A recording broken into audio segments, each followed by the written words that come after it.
伺いました。はい、よろしくお願いします。よろしくお願いします。今日はめちゃくちゃ変な企画をライオンさんと考えまして、はい、考えましてというか、ライオンさんとやってたらなんか自然と生まれたみたいな。そうですね。話の流れでちょっと生まれた感じなんですけど、とにかく、タイトル見たら分かるか分かりますかね。分かるタイトルをつけるかどうかも分からないですけど、はい、今日はとにかく変なカードを紹介するという回になります。そうですね。はい。変なカードっていうのは何かっていうのをまずご説明したいんですが、はい。いろいろ調べてやっていくうちに、アーダーカーユニコーンというカードにたどり着いたんですね。はい。一応能力説明させていただきます。はい。白3マナ22ユニコーンです。はい。で、タップすると、青か無色青を加えることができます。おお、強い。強くないですか？ここだけ見てくと強い。これめっちゃ強い。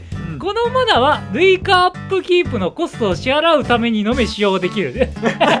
これどこで使うんだみたいな。何で使うんだろうねって話をねしてた。このカード一体何のために存在してるのと思ったことからこの企画が立ち上がりました。だから今日はわけわかんないカードの回になります。はい。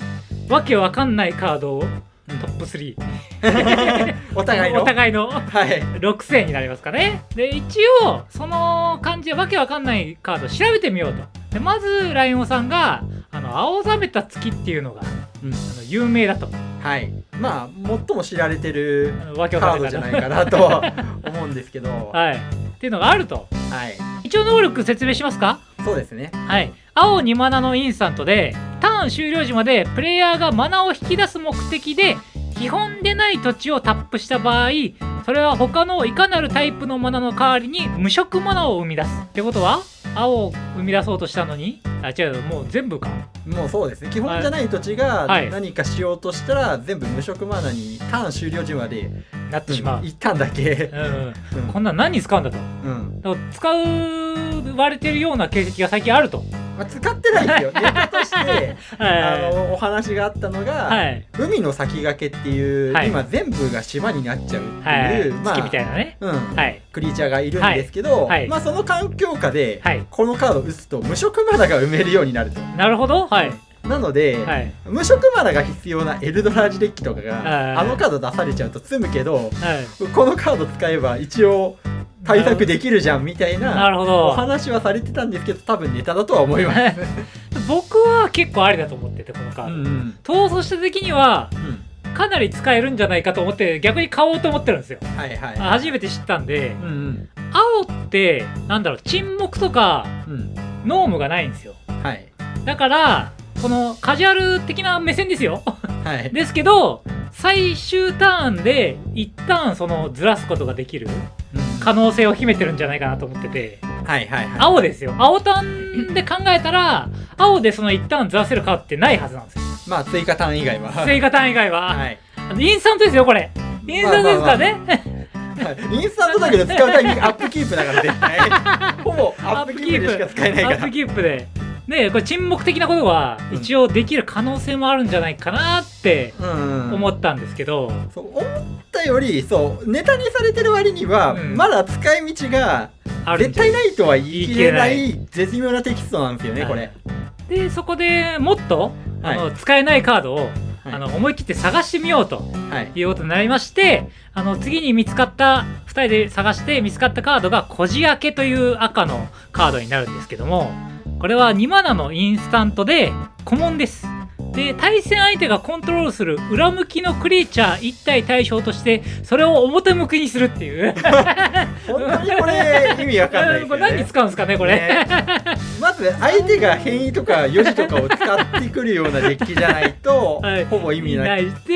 どうするんだろうね。オンスロートだから当時はだから使えたのかもしれないってことですよね。でもわざわざこっちが1枚使って相手のカード多分でかくなりますよこれ。っていうカードを探そうというお話になります今日は。で一応3枚ずつお互い選んできましたんで、まずライオンさんの方から第3位お願いします。なんていうカードですか？氷の洞窟というカードになります。知らないです。なんですか？能力お願いします。5マナの青のエンチャントになりまして、カウンターですこれ。なんとカウンター、駒名のエンチャントのカウンター、はいはいはい、はい、俊足ですよ。いやもちろんそんなものはついてないんですけどプレイヤー1人が呪文を唱えるたび他のプレイヤーはその呪文のマナコストを支払ってもよい、はい、そうした場合その呪文を打ち消すと。はい、なるほど。結構使えそう。はい、お互いに自由にマナさえ払えば呪文を打ち消せるようになるよっていうテキストなんですよ。結構楽しそうじゃないと思うじゃないですか。これのミソになってるところが、その呪文のマナコストなんですよ。なるほど。点数で見たマナコストじゃないんですよ。極端な話、色合ってないと何もしないです。なるほどはい、同じ色じゃできない、アーティファクトは一応消せるんですけど、なるほど、お互い。でもなんか楽しそう意外となんか逃走者で置いたら盛り上がりそうだなと思ったんですけど普通に考えて採用に値するカードではないなってなるほどね思いました。はい、はい、じゃあ僕の3位じゃあ言ってもいいですか。はい、僕の3位はですね、アラレイシのヒルというカードになります。はい、ご存知ですか。インベージョンのカードなんですけど。知らないですよ。白1マナの13のクリーチャーです。はい、あなたが唱える白の呪文はそれを唱えるためのコストが白1多くなりますデメリットですね、どう見ても。これやばくないですか。これ何に使うんですかこれ。まあこれ要はその分それデメリットなんで、はい、スタッツがちょっとだけ優秀ですよっていうカードですよね、きっと。1番の13まあ今の現在で1番の13って言われてもそんなに惹かれないけど当時はだって白1番の11だからでも何に使うんですかこれ。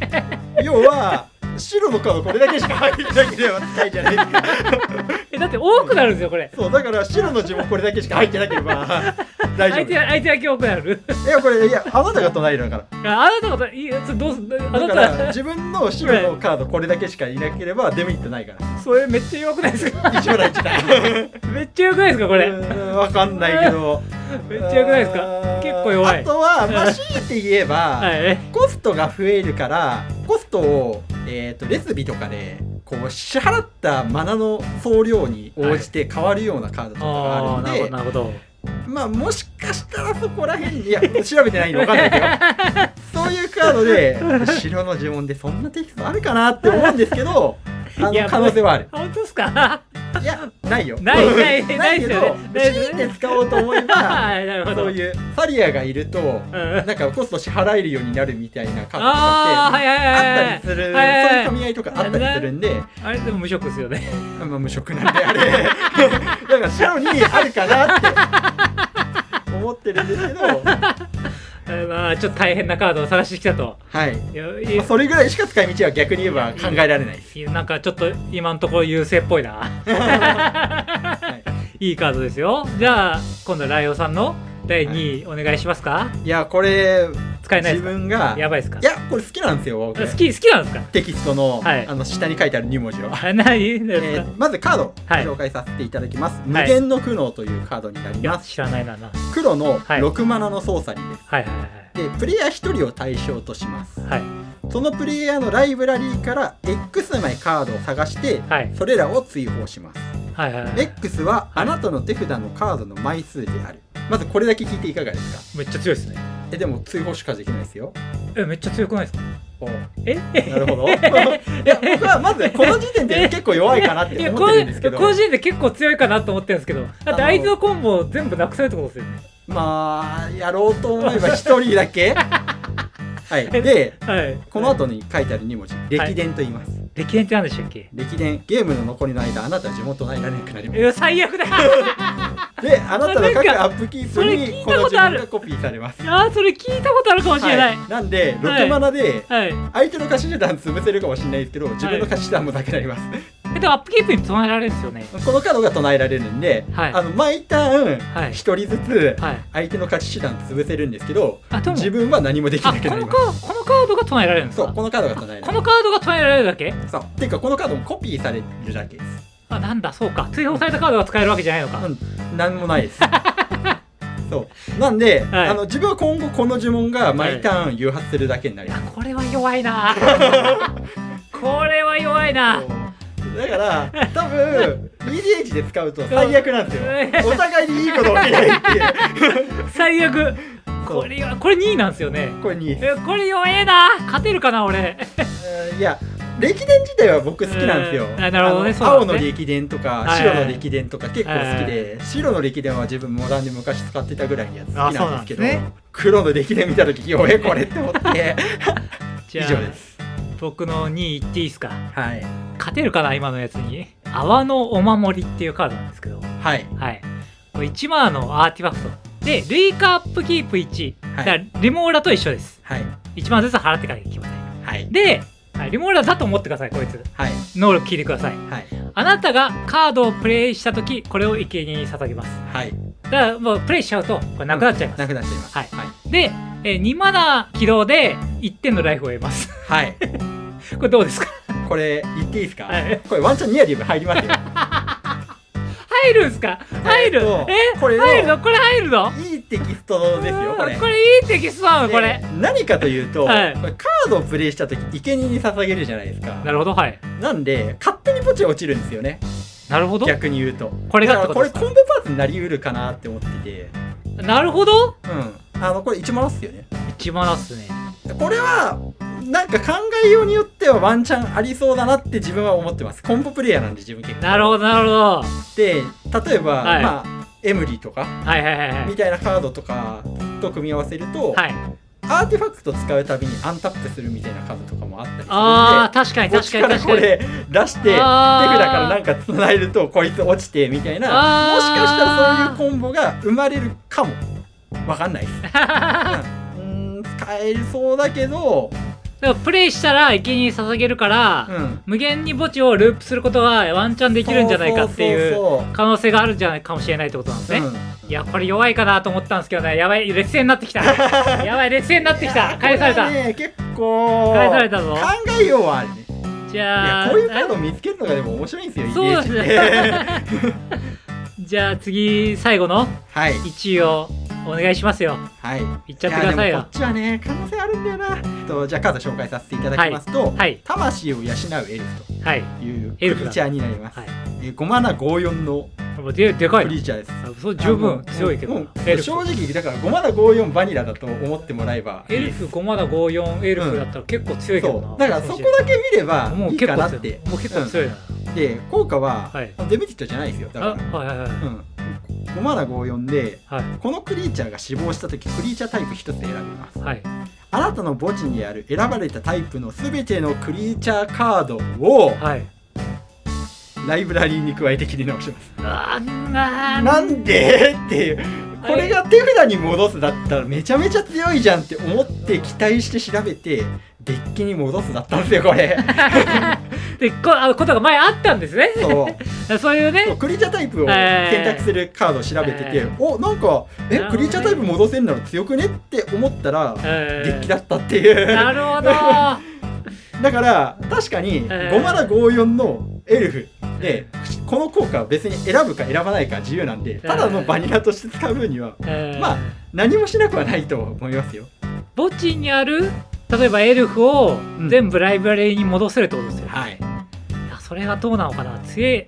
まあ可能性あるかな。可能性一応エルフデッキで、なんかエルフのコンボパーツが落ちてて、戻したい。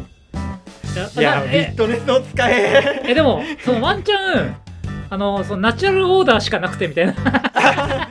バニーダスだから、墓地だとフィットネスを使え。やっぱりまあでもだから可能性はいや入れないかな。ライブラリーいやかなり薄いですね。でもライブラリーからサーチしたいカードが墓地に落ちたら確かに使い道はあるのか。無理やりかなり無理やりですけど、かなり使えなそうですよね。ちなみに泡のお守りも使い方無理やりですからねこれ。別に本当に使えると思って言ってるっていうよりは、むしろ使うとしたらそういう使い道があるんじゃねって思ってるだけなんで。ただ俺が今日最後に持ってきたカードは、マジでやばいっす。期待していいですか。いいです。マジ何に使うか分かんないです。これ多分いけるはず。これ法の目をかいくぐったはず。いきます。ラカライトに聞いたことありますか。いやないですよ。メムナイトの親戚ですか6マナのアーティファクトなんですけど、はい、6マナっすよ。まずいいですか。6マナ、6マナのアーティファクト、8に行きたいぐらいのマナイティですね、はい、6マナのアーティファクトで置きます、はい、で2マナ無色起動でクリーチャー1体がプレイヤーを1人対象とします、はい、でこのターンそれに与えられる次のダメージを1点軽減します、はい、2マナで1点軽減できます。1点軽減で次の終了ステップの開始時これを手札に戻します。ああ、なんで終了ステップなんだこれめちゃめちゃ弱くないですか。これはもう6マナ無理だな。これやばくないですか。2マナで1点軽減できます。で手札に戻さなきゃいけないです。エンド時だいぶだなこれ法の目をかいくぐったでしょ、それに与えられるだもんね。そうです。でその次の終了ステップの開始時にこれを手札に戻す。6マナっすよだいぶいらないな一応、はい、無色無限マナが出れば、はい、自分のクリーチャーと自分に与えられるダメージを全部軽減できるけど次の終了ステップ開始で一旦しか戻らないからだいぶだな。そうですよね。無色無限いったとしても勝たないし一瞬しか守れないんだよなこれ。戻っちゃうんですよこれ。そうなんで次の終了ステップ開始時なんだこれ。いやこれは勝ったでしょう。これはねだいぶだな。いやまたさっきみたいに怪しいこうね2マナですぐ戻るんだったら、そうですよね、無限にこう場を入れ替えたりとかできる可能性もそう可能性はあるけど、次の終了ステップだとどうにもならない。なんか悪用のしようもないなだいぶまあ今日はやべえカードを持ってきました。はい、もし、はいね、見てくださってる方の中でいやこれこういう使い道があるよって、そうあったら教えてほしい。確かに。でこのシリーズ好評でしたら、はい、もうシリーズ化されるかもしれないまだね、はい、いろいろ探せばねあるかもしれない。まあネタ的にはねいっぱい何個かね探してきたんで、はい、その厳選してお送りしてるだけなんで皆さんもねもしなんかこれ使えねえよっていうのありましたらこれってどうやったら使ったらいいかなっていうカードあったら教えてほしいですね。コメントいただきたいですね、はい、これ面白いかなこの動画。わかんないですこれは僕らは面白いですけどねよかったら高評価お願いします。はい、チャンネル登録もお願いします。今回の動画は以上になります。おしまい。